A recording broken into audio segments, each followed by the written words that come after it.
আজকে আমরা একটু সমতুল্য সংখ্যা নিয়ে আলোচনা করব। আমরা চারটা পদ্ধতি নিয়ে আলোচনা করেছি: ডেসিমাল, হেক্সাডেসিমাল, অক্টাল, বাইনারি। তো আজকে এগুলো সমতুল্য সংখ্যা দেখব। মানে ডেসিমালে যদি আমি 10 লিখি, এটা বাইনারিতে কত, অক্টালে কত, হেক্সাডেসিমালে কত। আচ্ছা, আমি একটা চক আঁকবো।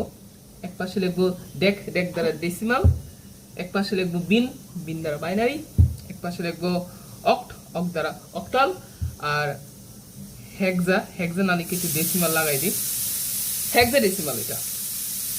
এখন ডেসিমালে আমরা শূন্য লিখব, বাইনারিতে সেটা শূন্য, অক্টালও সেটা শূন্য, হেক্সাডেসিমালও সেটা শূন্য।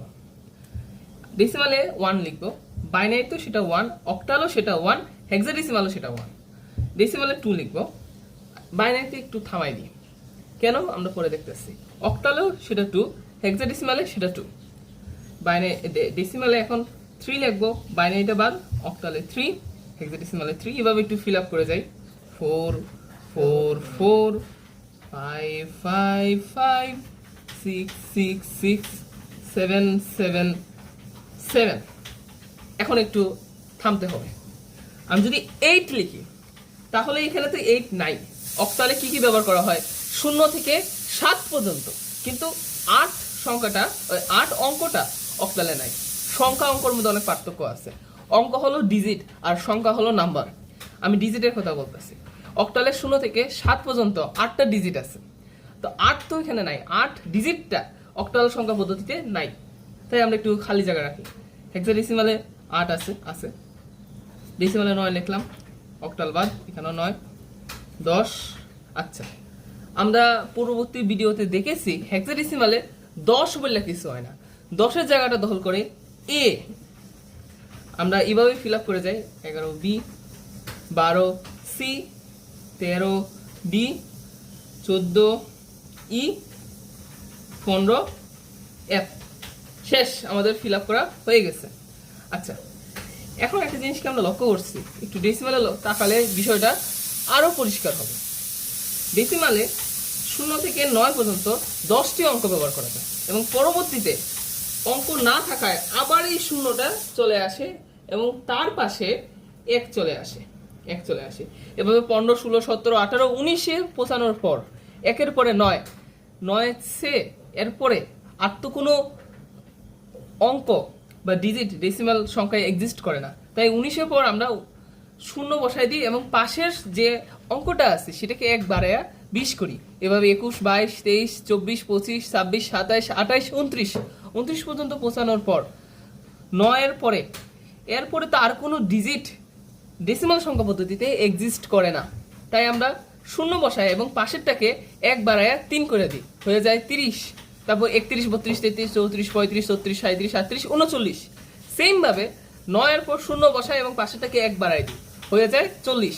এভাবে যেতে যেতে যেতে যেতে একটা সময় 99-এ পৌঁছাই। 99 পৌঁছানোর পর এখন 1 বাড়াইলেই তো পরবর্তীতে 9-এর পরে প্রথম 9, এই পৃষ্ঠায় একটু দেখাই। এই 99 এই 9, এই 9 পরবর্তী কোনো ডিজিট ডেসিমাল সংখ্যা পদ্ধতিতে নাই, তাহলে 0। এটারও পরবর্তী কোনো ডিজিট ডেসিমাল সংখ্যা পদ্ধতিতে নাই, 0, এবং তার পাশে একটা 1 বসাই দিই। এভাবেই একটা সময় আমরা 110-এ পৌঁছাই। তো 110-এ পৌঁছাইলে কি হয়? 110-এ না, আসলে 109-এ পৌঁছাই। 9-এ পৌঁছানোর পর একটা ডিজিট বাড়ালে 9-এ আর কোনো কিছু থাকে না, কারণ এটাই শেষ ডিজিট। এটা 0 হয়ে যায়, পাশে এই শূন্যটা সে 1 বেশি বাড়ায় দেওয়া হয়। 1 বেশি বাড়ালে 1 বসে, আর এই একটা তো আগে জায়গা মতো বসে যায়। এভাবে একটা সময় 119 আছে। 119 9-এর পরে আরেকটা ডিজিট বাড়াইলে আর তো কোনো ডিজিট নাই, আর কি বাড়াবো? এখানে 0, পাশে থেকে 1 বাড়ানো হয় 2, আর এটা তো যেমনি আছে এমনি থাকে। এইভাবে একটা সময় 199 আসে। যখন 199 আসে, এই 9-এর পরে তো আর কোনো ডিজিট নাই, তাই এটা 0। এই 9-এর পরে আর কোনো ডিজিট নাই, 0, এবং পাশেরটাকে আরো 1 বাড়ানো হয়, এভাবেই 200 হয়। মূলত এইভাবেই আমাদের যে ডেসিমাল সংখ্যা সেভাবে বাড়তে থাকে। আশা করি বিষয়টা বোঝানো গেছে। এখানে সেম কাহিনী করছে। এখন এখানে অক্টাল লিখি, 7-এর পর তো আর কোনো ডিজিট নাই। অক্টাল সংখ্যা পদ্ধতিতে 7-এর পর তো আর কোনো ডিজিট নাই, তাই আমরা 0 বসাই দিব এবং পাশে 1 বাড়াই দিব। তার মানে এই 8-এর সমতুল্য সংখ্যা হলো 10, 9-এর সমতুল্য সংখ্যা হলো 11, এই 10-এর সমতুল্য সংখ্যা হলো 12, এই 11 সমতুল্য সংখ্যা হলো 13, 12 সমতুল্য সংখ্যা হলো 14, 13 সমতুল্য সংখ্যা হলো 15, 14 সমতুল্য সংখ্যা হলো 16 এবং 15 সমতুল্য সংখ্যা হলো 17। এখন যদি 16 বসাইতাম তাহলে এই 17 না হইয়া কেন 0 হইতো আর 1 বৃদ্ধি পেয়ে 2 হতো, 20 হয়ে যেত। হেক্সাডেসিমালে কি হইতো, একের পর আর কোনো ডিজিট যেহেতু নাই তাই 0 আসতাম, পাশে 1 বৃদ্ধি পেত। পাশে কিছু নাই মানে 0, আর 0 থেকে 1 বৃদ্ধি পেলে 1 হয়, শেষ। বাইনারির ক্ষেত্রে সেম কাহিনী। 2, একের পর তার কোনো সংখ্যা নাই, ডিজিট নাই, সংখ্যা না ডিজিট নাই, আমরা 0 বসিয়ে দিব। পাশে যেহেতু কিচ্ছু নাই, এখানে যে পাশে কিছু নাই মানে 0 আছে, কিছু নাই মানে 0 আছে, তাহলে 0 সাথে 1 যোগ করলে 1 হবে। এই 0 সাথে আমরা পরবর্তীতে আরো আগাইব, তাহলে 11 হবে, 0 থেকে 1 বাড়লে 11। এখন একের পরে কি আর কোনো সংখ্যা আর কোনো ডিজিট এক্সিস্ট করে? বাইনারিতে করে না, একের পরে আর কোনো ডিজিট এক্সিস্ট করে না, তাই আমরা এখানে 0 বসাবো। এই একের পরেও আর কোনো ডিজিট এক্সিস্ট করে না, আবার 0 বসাবো এবং এখানে 1 বসিয়ে দিব। এবার যদি 5-এ যাই, এখান থেকে 1 বাড়াবো, 101। 6 যদি যাই এভাবে বাড়াবো। আচ্ছা, এটা যদি বুঝতে অসুবিধা হয় আমরা পরবর্তীতে আর একটু সহজভাবে বিশ্লেষণ করবো যে কিভাবে আসছে। আপাতত আমি ফিল আপ করে যাই।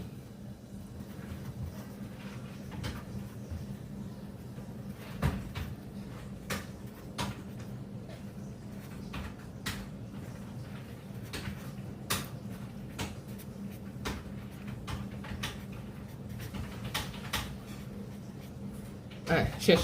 4টেই 1 হয়ে গেছে। এখন যদি আর একটা বাড়াই, এটা 0, এটা 0, এটাও 0, এটাও 0, আর পাশে যেহেতু কিচ্ছু নাই তার মানে 0 আছে, 0 সাথে 1 বাড়ালে 1। আচ্ছা, তো এইভাবে মূলত বাইনারিটা কাজ করে, অক্টাল কাজ করে, হেক্সাডেসিমাল কাজ করে। এখন যদি বাইনারি বুঝতে অসুবিধা হয় তাহলে আমরা একটু বিশেষ পদ্ধতি নিয়ে আলোচনা করি।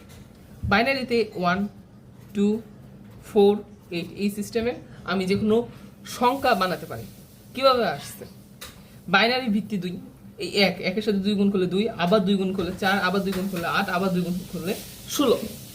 আচ্ছা, এখন আমি ডেসিমালে 15 সংখ্যাটা এটার মাধ্যমে বানাবো। আচ্ছা, 15 না, আমি 5 বানাবো। আপাতত ছোট দিয়ে হিসাব করি, 5 বানাবো। আমি কি লাগবে? আমি যদি 4 এর ঘরটা অ্যাক্টিভ করি, অ্যাক্টিভ 1 দ্বারা বোঝায় আর 0 দ্বারা ইনঅ্যাক্টিভ বোঝায়।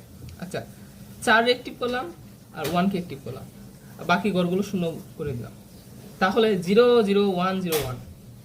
এটা হলো 5, এটা হলো ডেসিমালের 5, আর বাইনারিতে এই সংখ্যাটা দ্বারা 5কে বোঝানো হয়। ঠিক আছে, এবার আমরা 15 বানাই। 15 কিভাবে বানাবো? 16, 8, মানে এইভাবে আসছে 1 2 4 8 16। আচ্ছা, এবার আমরা 15 বানাবো। 15টা কিভাবে বানাতে পারি? 8 আমরা সবসময় ছোট দিয়ে যাব। আমি যদি এখন 16 নিই, লাভ আছে, 16 তো 15 চেয়ে বড়, আমরা ছোট সূত্রগুলো গড় ফিল আপ করে তা করে যাব। 8 আর 4 12, 12 আর 2 14, 14 আর 1 15। তার মানে আমি যদি এই 4টা গড়ই অ্যাক্টিভ করে দিই তাহলে 15 সংখ্যাটা আসতে পারে। আর ইনঅ্যাক্টিভিটা 0 দ্বারা বুঝিয়ে দিলাম, তাহলে 0 1 1 1। এটা হলো 15 এর বাইনারি। আচ্ছা, এটা হলো একটা পর্ব। আজকে মূলত সমতুল্য সংখ্যা নিয়ে আলোচনা করব।